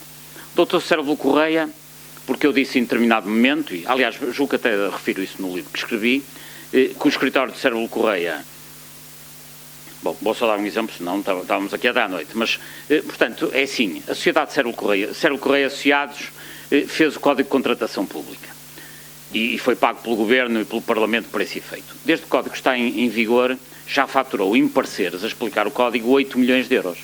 8 milhões de euros. E, portanto, eles resolveram pôr um processo porque eu disse isto. Mas o que eu disse é mentira? Não.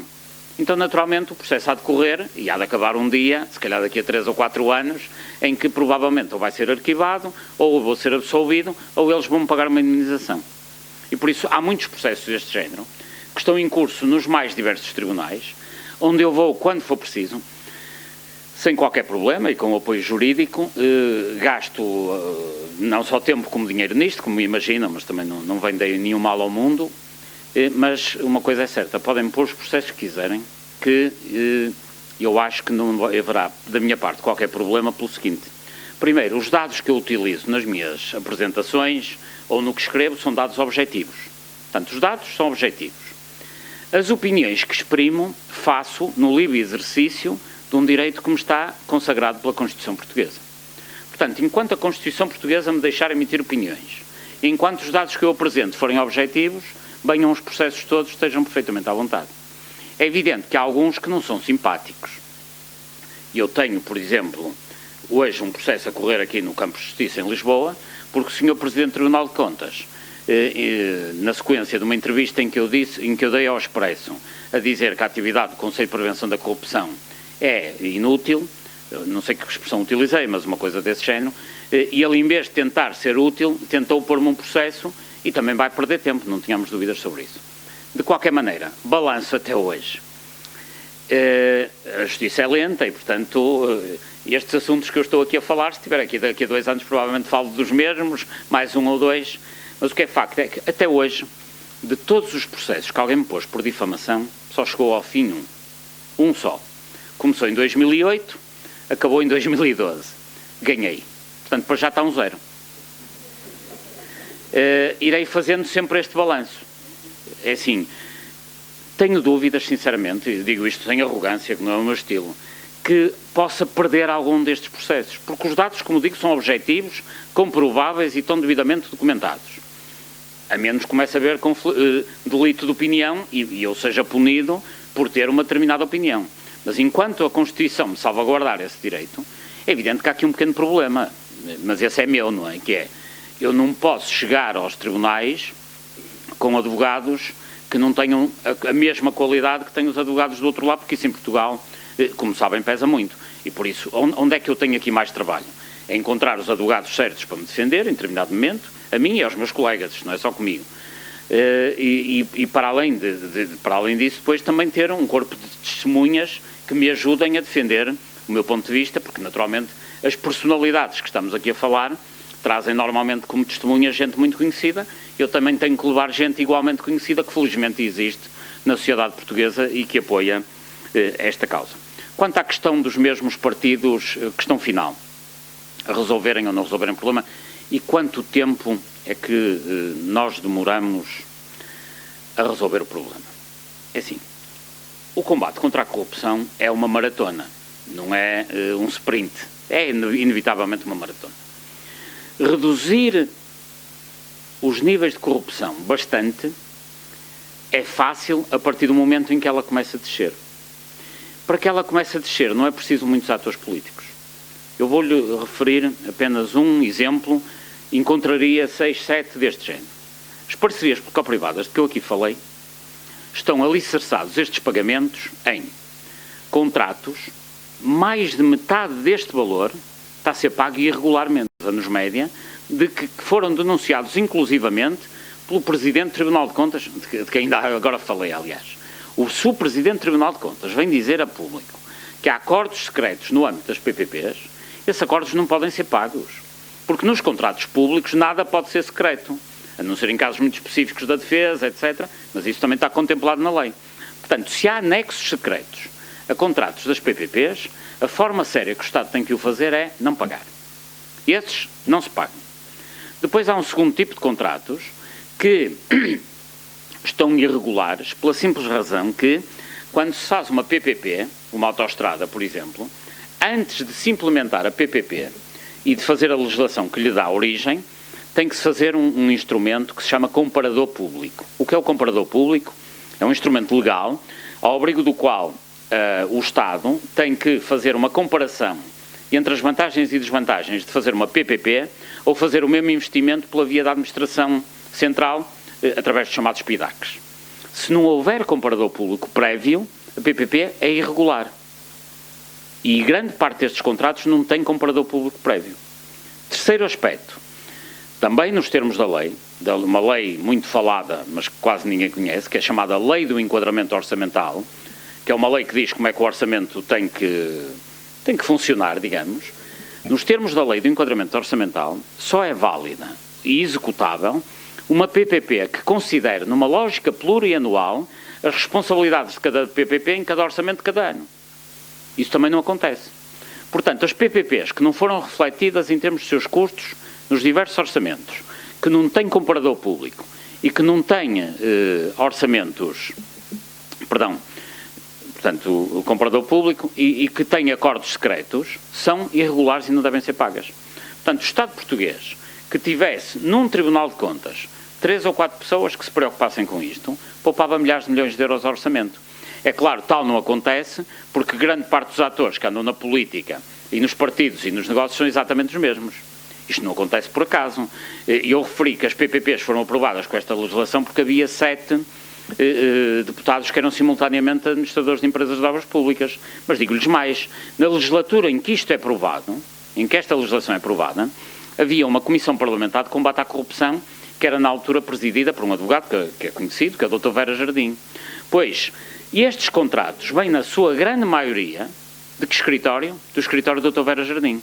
Os contratos das PPPs rodoviárias vieram maioritariamente do escritório do Dr. Vera Jardim. O que quer dizer que o Dr. Vera Jardim e os seus sócios, ao mesmo tempo que no Parlamento combatiam a corrupção, tinham no escritório os seus colegas a fazer aquele que é um instrumento legal que manifesta a maior corrupção em Portugal, que são os contratos das PPPs. Por isso, com esta modalidade e com esta gente, de facto, não se consegue sair daqui. Mas eu, deixe-me dizer, Sr. Professor, eu não acredito em pré-determinismos históricos. Eu acho que é possível sair daqui. Portugal já teve momentos em que teve grandes jornadas, sempre que aconteceu o quê? Sempre que houve capacidade no poder, e às vezes até grupos minoritários, que tiveram capacidade de tirar privilégios aos poderosos. Não é preciso mais que isso. Num orçamento de Estado que irá gastar até ao final de 2013 cerca de 71, 72 mil milhões de euros, 6 a 7% é dinheiro que vai diretamente para os 3 grupos económicos que falei. Tem que se mudar isso. O Sr. Dom João II, antes de fazer os descobrimentos, percebeu uma coisa, que era o Estado português não tinha dinheiro, o reino, não é assim que se chamava na altura. O reino não tinha dinheiro porque as famílias da corte portuguesa tinham saqueado o dinheiro todo a todo o território português. Então ele percebeu que antes de fazer os descobrimentos tinha que fazer uma coisa muito simples, que era matar o Duque de Bragança e o Duque de Viseu. E matando, chegou-lhes com o dinheiro e fez os descobrimentos. É assim, eu peço desculpa da forma como estou a dizer isto, fique também claro, para eu não ter mais problemas, que não defendo esses métodos, mas não tirando privilégios aos poderosos, não se resolve este problema. Porque reparem, eu disse que não ia falar do Orçamento de 2014, mas vou falar aqui muito rapidamente, e não tem nada a ver com este governo, até porque o anterior fazia exatamente a mesma coisa. Nós temos a dívida, uma dívida só se resolve, uma dívida resolve-se com dificuldade, mas também não trago aqui a solução para isso, mas o déficit de cada orçamento, pelo menos, resolve-se aumentando a receita e diminuindo a despesa. Não há outra maneira. Ou então, mandando o déficit para a geração seguinte. O Orçamento de Estado representa uma despesa de aproximadamente 71, 72 mil milhões de euros. É isso que irá gastar o Estado português em 2013. E a receita fiscal anda na ordem dos 60 mil milhões. Apesar de todas as tentativas que se fizeram de alterações fiscais desde 2007, a coleta nunca passou os 60 mil milhões. Portanto, há aqui realmente um problema de 10 mil milhões, não podemos esquecer que ele existe. Como é que isto se deveria resolver? Baixando a despesa, naturalmente. Mas não é baixando a despesa, reduzindo as reformas e as pensões, nem reduzindo os salários aos funcionários públicos, nem tirando dinheiro à educação ou à saúde. Longe disso, pelo contrário.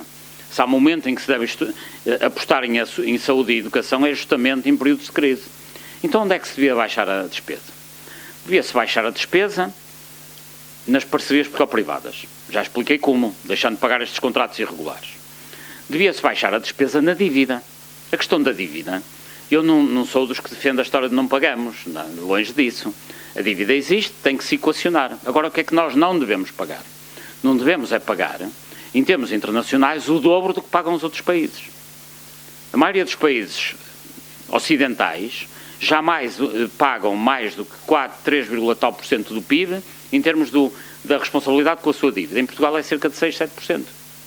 Portanto, o que é que tem que se fazer em Portugal é reestruturar a dívida. É evidente que a reestruturação da dívida é uma outra conversa, que não é para aqui, mas independentemente da reestruturação ser por redução da dívida, aumento do prazo de maturidade ou redução das taxas de juro, ou um pacote disto tudo junto, independentemente disso, que não é conversa, já não temos tempo para isso, há uma coisa que não pode acontecer, que é o Estado português ter como primeira despesa o pagamento de juros.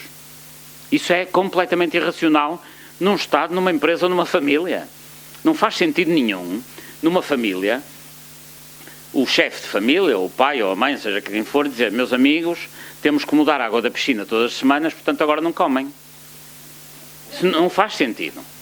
É claro que a água da piscina tem que se pagar, mas também tem que se comer. Portanto, vamos ver, e de facto, a estrutura, independentemente da justiça ou até do aspecto moral da questão, obviamente eu acho injusto. É injusto e é cruel. Mas independentemente disto, é irracional a gestão de um orçamento em que a primeira das despesas é juros da dívida pública. É irracional e é anti-económico.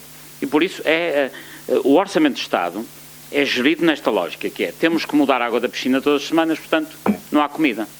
Portanto, tem que se poupar nas PPPs, tem que se poupar nos juros, tem que se poupar nas rendas que o Estado paga, apesar de ter milhares de equipamentos vazios, continua a pagar rendas imobiliárias sem jeito. Portanto, é aqui que tem que se reduzir. E também se deve aumentar alguma carga fiscal. Mas aumentar a carga fiscal não é pôr os restaurantes com a corda na garganta com o IVA de 23%. Isso não faz sentido. Aumentar a carga fiscal não é dizer a um funcionário público que ganha 1.200 euros: olha, estás a ganhar muito, vais pagar mais IRS. Isso não faz sentido. Mas há uma coisa que já faria sentido, que era, naquelas operações de especulação imobiliária, deram origem ao seguinte: neste momento em Portugal há 2 milhões de casas vazias. 2 milhões de casas vazias. Uma parte delas, significativa, 300 e tal mil, são no Algarve, portanto casas de ocupação sazonal, nas férias, mas as restantes são maioritariamente vazias porque nem sequer impostos pagam.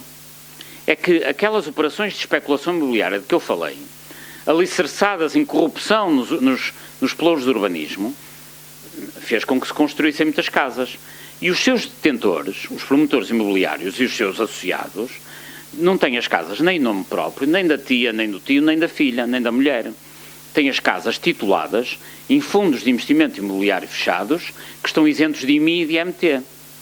Por isso, qualquer um de nós aqui dentro que tenha um T2 ou um T3, no fim do ano irá pagar mais IMI, muito mais, do que quem tivesse em casas vazias na Baixa de Lisboa, para quem aquilo nem sequer é um ativo imobiliário. Aquilo é tipo obras de arte, é um ativo financeiro, porque, repare, basta que este mantenham limpas e minimamente mantidas, mas aquilo para eles não é um ativo imobiliário, é um ativo financeiro. Então o que é que era necessário? É que toda essa gente passasse a pagar IMI, não é pagar mais que os outros, nada disso, era pagar exatamente igual a cada um de nós. Se cada um desses especuladores imobiliários pagasse IMI como todos nós, isso representava um acréscimo de receita fiscal, eventualmente da ordem dos 2 mil milhões de euros. É claro que agora teríamos de fazer as contas e não há tempo para isso, mas o buraco de 10 mil milhões que existe no déficit deve-se resolver com aumento de receita, pondo a pagar impostos aqueles que não pagam, e pôr a pagar mais, não pôr a pagar exatamente igual aos outros todos, com justiça e equidade fiscal, e reduzindo a despesa como deve ser. O que acontece é que, se os especuladores imobiliários não pagarem impostos, se a banca for poupada, há aqui um outro aspecto no Orçamento de 2014 muito dramático, que é o seguinte: quando um orçamento, este diz isso, o anterior também, e já vinha de trás, diz que os juros da dívida pública são a primeira despesa, passa um sinal para os mercados, os tais mercados. Então os mercados percebem que o melhor investimento é qual? Dívida pública portuguesa. O que quer dizer que se eu fosse banqueiro em Portugal, em vez de emprestar dinheiro a um café para fazer negócios, comprava dívida pública. Porquê? Porque o próprio Estado diz que a dívida pública é intocável. Em Portugal há 2 vacas sagradas. Bom, há muitas noutras áreas, mas que é a dívida pública e as parcerias privadas. Portanto, os sinais que passam para os mercados, eles que tanto gostam de falar de mercados, é o sinal de que investam na dívida pública portuguesa à vontade, isto aqui é intocável. Então o que é que está a acontecer neste momento? É que, recordam-se que eu falei há pouco da bolha imobiliária que existe na banca. Para recapitalizar a banca, vem 12 mil milhões de euros no âmbito do acordo com a Troika. Pois esse dinheiro que está a vir às tranches, para recapitalizar a banca está a recebê-lo. E o que é que está a fazer com a recapitalização da banca? Tapar a bolha imobiliária? Não. Emprestar às PMEs? Não. Então estão a fazer o que com esse dinheiro? Comprar a dívida pública portuguesa. Porque o mercado lhes diz que aquele é o melhor investimento. Neste momento em que nós estamos aqui, nesta sexta-feira de novembro, em cada dia útil que passa, a banca, em vez de disponibilizar dinheiro às empresas e em vez de disponibilizar dinheiro às empresas, desculpem, e tentar reduzir a sua bolha imobiliária, o que é que anda a fazer? Anda a jogar outra vez com a dívida pública. Então reparem o que é que acontece. A banca é poupada à crise porque continua a receber dinheiro para jogar na dívida pública. Os especuladores imobiliários são poupados em termos de IMI e de IMT porque estão isentos. Então a síntese qual é? É, aqueles que provocaram a dívida estão a ser poupados ao pagamento da crise. Ou seja, estão a ser poupados ao pagamento da crise exatamente aqueles que a provocaram. E aqueles que não têm nada a ver com o assunto, que apenas se lembraram de comprar um telemóvel e agora, coitados, têm que ter remorsos porque provocaram a crise, porque lhes dizem que andaram a viver acima das suas possibilidades. Porque, aliás, é esta a lógica da narrativa, como agora se diz, que passa no espaço público português, que é, os portugueses andaram a gastar acima das suas possibilidades e então, como pecadores que foram, agora façam o favor, pagam a crise com esta austeridade. Nada mais injusto do que isso. Como é que se dá a volta a isto? Resumindo e concluindo, voltando aos tempos em que alguém com as características e os princípios de Dom João II consiga estar na política, não tem que ser maioritário, nem tem que ser Presidente da República. Há muitos locais onde isto se pode combater. Na Procuradoria-Geral da República, no Tribunal de Contas, no Parlamento, aqui além, e consiga inverter minimamente e dar alguma organização. A citação que eu repito N vezes, peço desculpa que já me ouviram dizer isto, mas que eu mais admiro em toda a literatura portuguesa é do Padre António Vieira, do Sermão de Santo António aos Peixes, quando ele num determinado momento diz o seguinte, eu vou citar de cor mais ou menos, que é: acho estranho que os peixes se comam uns aos outros, mas o que eu acho mais estranho, dizia o Santo António, é que sejam os grandes a comer os pequenos, porque se fossem os pequenos a comer os grandes, um grande ainda dava para alimentar muitos pequenos. Agora, quando é um grande a comer os pequenos, não há 100, não há 1000, não há milhões que satisfaçam a ganância dos peixes grandes. Este é o nosso problema. Pode haver gente a morrer nas ruas do Porto e de Lisboa, gente a passar fome, gente a ficar sem casa, que os peixes grandes vão ao Orçamento de Estado tirar sempre a primeira fatia. É isso que nós temos que mudar. É pôr os peixes pequenos, minimamente organizados, a irem buscar um bocado daquilo que é seu.